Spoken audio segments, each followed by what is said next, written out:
JBNN keep you informed. I'm Michelle Jones. Before we get into the news, please remember to like, subscribe, leave a comment, and share the news with someone today. Now on to the news. Names of 31 criminals submitted to U.S. law enforcement, says PM. Prime Minister Andrew Holness has revealed that a list of 31 names of known criminals has been submitted to U.S. law enforcement officials as part of bilateral efforts to eradicate transnational organized crime. That update comes as the Prime Minister indicated on Monday that people behind bars and outside of Jamaica's borders were directly responsible for a Sunday night terror attack in Clarendon in which 8 people were fatally shot and 11 others wounded. In light of the external assistance, Holness expressed confidence that the authorities will be successful in their bid to nab violence producers. I made 2 trips to Washington, where I met with the Department of Justice, and we have provided those lists, 31 names, I believe, and they are still under, well, I don't want to say too much, but the cooperation with our partners continue. And as I said, I have to be very careful what information I give, but certainly the cooperation continues with the Department of Justice, and indeed with all the other agencies, and our cooperation continues with them, which is why I've said that in this particular instance, where we know that there are connections overseas, we will be pursuing it, given the channels that we have opened with our cooperation with our overseas partners. Ammo found in scandal bag in Bull Bay, a bag containing 16 9mm rounds and the 3 5.56 rounds was reportedly discovered in a black scandal bag attached to a permit offense at a residence in Bull Bay, St. Thomas, Tuesday morning. According to information received from the Jamaica Constabulary Forces Communication Unit, lawmen attached to the Specialized Operations Branch were conducting an operation in Middle Heights, Bull Bay. The police intelligence led them to the home of a man in the community known only as Blacks, where the ammunition was found. Blacks was reportedly not at home at the time of the operation. No arrest has been made in relation to the seizure. An investigation into the matter is ongoing. Electrical technician ambushed and killed in Spanish Town. An investigation is underway into the death of an electrical technician who was shot and killed in Spanish Town, St. Catherine on Monday night. The deceased has been identified as Jamil Markland of De La Vega City, Spanish Town. According to reports, at about 7:45 p.m., Markland alighted from a motor vehicle in the vicinity of the Salt Pond Road stoplight and was pounced upon by a group of men who fired shots, hitting him all over his body. The injured Markland was assisted to the Spanish Town Hospital, where he was pronounced dead. No motive has been established for his killing. The probe is being carried out by the Spanish Town Criminal Investigations Branch. Man arrested for vandalism of telecom cables in Mandeville. A man has been taken into police custody after he was caught allegedly vandalizing telecom cables in Mandeville on Tuesday morning. Police said the man was among a group of men using a vehicle to remove the cables from Argyles Avenue in Mandeville when at about 4 a.m. a team on patrol saw the vandals. According to the police, 5 men ran and made their escape while 1 man was apprehended. Police said the detained man is from a New Green address in Mandeville. Men allegedly found with gun following Chory Lane mass shooting charge. 2 men were detained in Chory Lane, Clarendon on Monday for alleged illegal possession of a firearm have been charged. They are 24-year-old Devontae Jackson, a construction worker of Chory Lane, and 22-year-old Rick Edwards, a farmer of Lawson Boulevard, for Parts, Clarendon. They have both been charged with being in possession of a prohibited weapon and unauthorized possession of ammunition. They have both been charged with being in possession of a prohibited weapon and unauthorized possession of ammunition. The men were detained as police teams patrolled the community in the aftermath of a mass shooting in which 8 people were killed.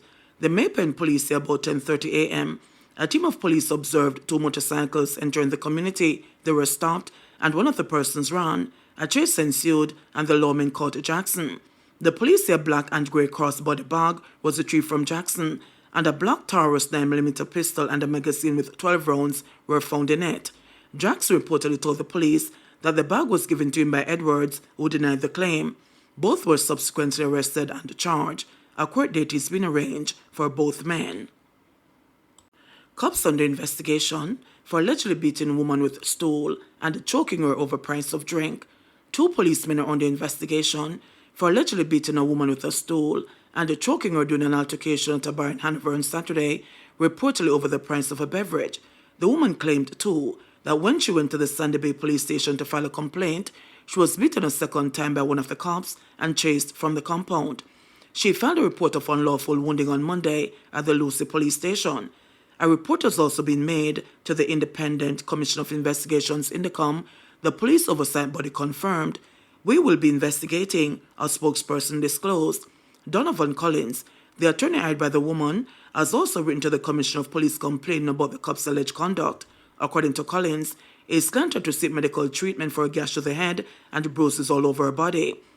He claimed in his letter to the police commissioner that the incident occurred after the cops, one of them in full uniform, balked at the price quoted for the drink they ordered at the bar. The attorney charged that as the dispute escalated, both sides dreaded insults before the cops followed the woman as she left the bar and headed to the nearby shop she operated. One of the policemen followed the woman into a shop, held her, and started squeezing her throat and hitting her all over her body with his vest, Collins charged in his letter. He then pulled her outside to the side of the shop, where he used a wooden stool to hit her in the head, inflicting a wound, he alleged. She fell to the ground, and whilst she was on the ground, he kicked her all over her body and started squeezing her throat again, Collins charged. 2 Senton men charged with murder. 2 persons have been charged with the murder of a man following an incident at a bar in Parrytown, Ocherius, Senton on June 21. They are 31-year-old Roshane Allen, otherwise called Coco, a construction worker of Buckfield, Ocherius, and a 26-year-old chef, Torian Pearson, otherwise called Terry, of Pimento Walk, Ocherius. The Senton police say about 11 p.m., 43-year-old laborer Kevin Clark of Parrytown got into an altercation with a person in a bar. He allegedly hit Allen over the head with a bottle and ran. He was accosted by onlookers, after which Allen and Pearson allegedly stabbed him multiple times. Allen also reportedly used a stone to hit Clark in the head. Clark was rushed to hospital and admitted in serious condition. He was later transferred to another hospital where he succumbed to his injuries on June 23. A report was made to the police on June 27 and on August 7. Both accused men visited the Ocherius police station in relation to the seizure of a motor vehicle and were arrested. They were jointly charged on Tuesday based on an eyewitness statement. Vast steps of pressure on JPS following expiration of power restoration deadline.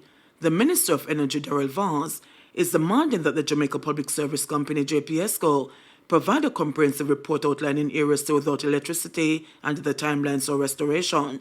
The JPS had been given until August 12 to restore power to all customers, except for parts of St. Elizabeth. However, in a media release on Tuesday, it said there were few isolated outages remaining, mainly in the parishes of Westmoreland, Manchester, and rural St. Andrew. Noting the JPS statement today that it had met the deadline for full restoration, Vaz said that claim was not in line with reports from some members of Parliament. So I have seen the release from the JPS indicating that all areas have been restored for the deadline of August 12th. I, however, have gotten several messages from citizens and from members of Parliament. One such member of Parliament from Northwest Manchester, Michael Phillips, who listed 11 communities in Northwest Manchester that does not have electricity restored. And this is not a matter of low voltage or some houses that don't have. These are communities. So again, I'm imploring JPS to do a review and to make public what the situation is as of today, because their statement is in contrast to what the reports that are coming in fast and furious. I hope that they are accurate, but we need to know definitively, and we need to get the schedule from now going to the 31st as a matter of urgency. JPS needs to come and explain to the customers what is a schedule for restoration between now and the 31st. And the OUR, now that the 12th has passed, needs to tell Jamaica and the JPS customers what is the situation in relation to the timelines, and if they are going to be sanctions on the JPS, and if so, what are the sanctions, And what are they going to do with the fines and the money that is received from JPS to assist the suffering customers? JBN will keep you informed. Please remember to subscribe, like, share, leave us a comment, and click the notification bell to receive our daily news items.